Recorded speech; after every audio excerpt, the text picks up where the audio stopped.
Assalamualaikum warahmatullahi wabarakatuh. Perkenalkan, nama saya Windy Lestari, NIM C0C021020. Baiklah, di sini saya akan mempresentasikan PPT saya yang berjudul Restrukturisasi Perusahaan dan Holding Company. Yang pertama ada pengertian restrukturisasi, jenis-jenis restrukturisasi, bentuk restrukturisasi perusahaan, dan pengertian holding company, ciri-ciri holding company, proses pembentukan holding company. Yang pertama ada pengertian restrukturisasi. Menurut David 1997, restrukturisasi sering disebut sebagai downsizing atau delayering, melibatkan pengurangan perusahaan di bidang tenaga kerja, unit kerja atau divisi, ataupun pengurangan tingkat jabatan dalam struktur organisasi perusahaan. Pengurangan skala perusahaan ini diperlukan untuk memperbaiki efisiensi dan efektivitas. Menurut Bramantio 2004, strategi restrukturisasi digunakan untuk mencari jalan keluar perusahaan yang tidak berkembang, sakit, atau adanya ancaman bagi organisasi atau industri di ambang pintu perubahan yang signifikan. Pemilik umumnya melakukan perubahan dalam tim unit manajemen, perubahan strategi, atau masuknya teknologi baru dalam perusahaan. Selanjutnya sering diikuti oleh akuisisi untuk membangun bagian yang kritis, menjual bagian yang tidak perlu, mengurangi biaya akuisisi secara efektif. Hasilnya adalah perusahaan yang kuat atau merupakan transformasi industri. Jenis-jenis restrukturisasi. Yang pertama, restrukturisasi portofolio atau aset merupakan kegiatan penyusunan portofolio perusahaan supaya kinerja perusahaan menjadi semakin baik. Yang termasuk dalam portofolio perusahaan adalah setiap aset, lini bisnis, divisi unit usaha atau SBU maupun anak perusahaan. Yang kedua, restrukturisasi modal atau keuangan merupakan penyusunan ulang komposisi modal perusahaan supaya kinerja keuangan menjadi lebih sehat.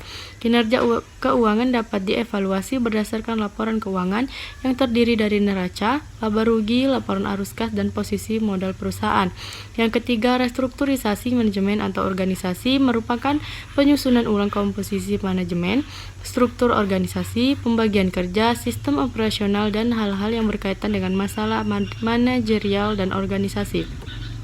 Kemudian bentuk restrukturisasi perusahaan. Yang pertama ada merger, merupakan penggabungan dua perusahaan menjadi satu, di mana perusahaan yang memerger mengambil atau membeli semua aset dan liabilitas perusahaan paling tidak 50% saham.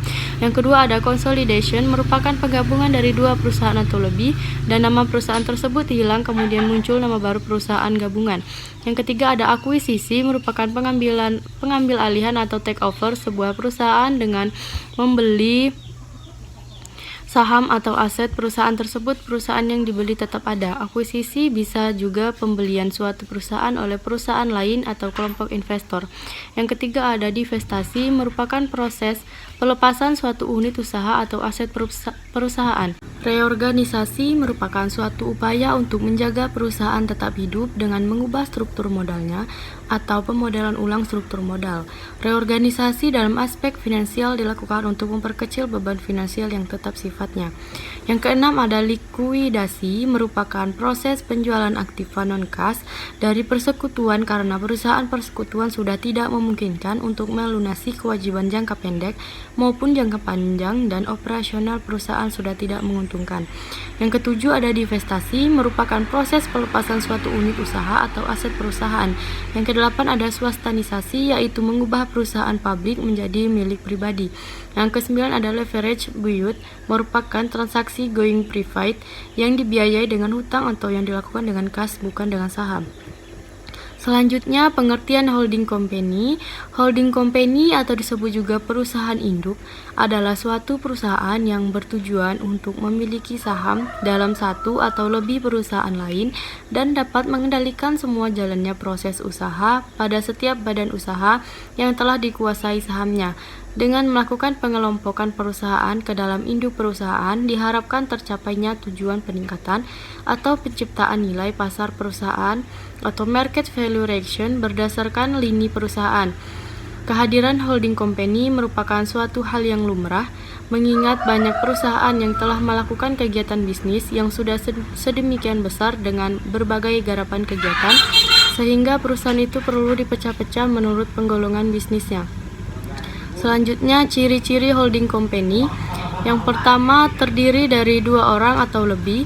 Yang kedua, kerjasama, komunikasi antar satu anggota dengan yang lain, tujuan yang ingin dicapai, memiliki anak perusahaan yaitu badan-badan usaha yang dikuasainya, memiliki anak perusahaan yaitu holding company itu sendiri, menyerahkan pengelolaan bisnis yang dimiliki kepada manajemen yang terpisah dari manajemen holding, menguasai mayoritas saham dan dari masing-masing saham di anak perusahaan holding serta mengendalikan semua proses bisnis dari masing-masing anak perusahaan tersebut yang telah dikuasai sahamnya, membeli dan menguasai sebagian besar saham dari beberapa badan usaha lain. Selanjutnya ada proses pembentukan holding company. Yang pertama ada prosedur residu. Perusahaan asal dipecah-pecah sesuai masing-masing sektor usaha.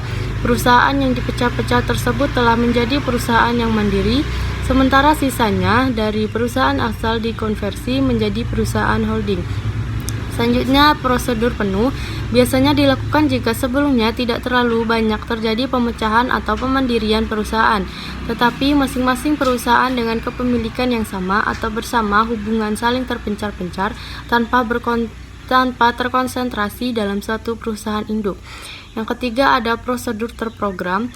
Pembentukan perusahaan holding telah direncanakan sejak awal memulai bisnis. Karenanya, perusahaan yang pertama kali didirikan dalam grupnya adalah perusahaan holding.